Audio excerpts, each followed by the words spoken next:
All right, so now we're going to roll into, before I introduce the prong collar, to a little bit of structured play. And I'm just trying to show you maybe how lessons should go between you and Gus.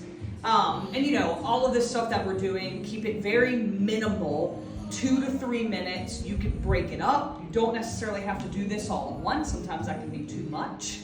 But you know, the time between the crate drills, like that's something that should actively be happening. To desensitizing equipment and impulse control with the hand, that's something that should be done separately.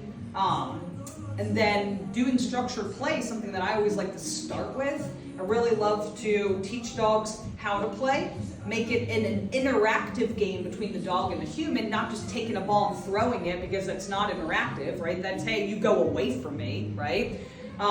Which, you know, we can find out Gus's play style, which I just have like a rope toy here, and the point behind structured play is that this is considered a prey, and he wants to get the prey, latch onto the prey, and then the prey is going to try and move away from him, and then when it dies, it's not interesting anymore. And that's kind of how I create my out or my drop it, or I can trade him for food, which you'll see me do both. And then when you're doing structure play, make sure you keep a leash on him. Not necessarily the prong collar, because you could end up causing pressure on the prong collar and deter him from wanting to play. So just use your slip lead when you're doing this. And then when you're ready to go into an exercise, slap the prong collar back on, and you can kind of use it that way.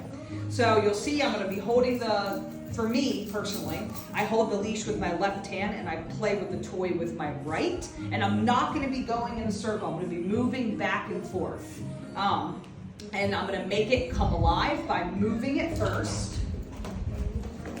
You know, I make him miss a couple times, and then once he actually bites it, when I move it around, I'm still moving, right? I want the toy to become alive, which builds drive in him because it's a prey. And this is what's we're going to be using this as a tool. This is going to, you know, revamp your relationship, make you more interesting to the dog. Because, you know, especially with walking and whatnot, you want him to be tired before you actually take him for a walk. So that way he doesn't get all his yayas out on your walk and then he pulls and your walk is miserable, which is happening right now. So I highly suggest doing some of this before you actually start the practice, so he's not as insane.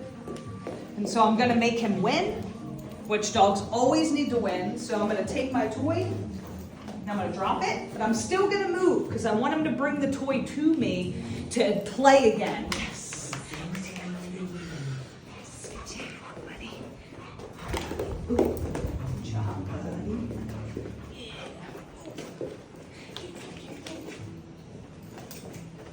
Kelsey, bring it here. Bring it here, buddy. Bring it here. Good boy. Good boy. So if he tries to move it away from me, that's where my leash comes in. And I don't want him to act like I'm going to steal it. Because my intentions aren't to steal it. It's bring the toy to me to make this game happen. Like I am the one that has all the fun. Holds all the fun in it. So when I want him to drop it, I switch my toy into my left hand, grab food with my right, put it in front of his nose. Okay. And I release him to the food. Then that game can start all over. This time I'm going to throw it. Go here. Good boy. Good boy. Good boy.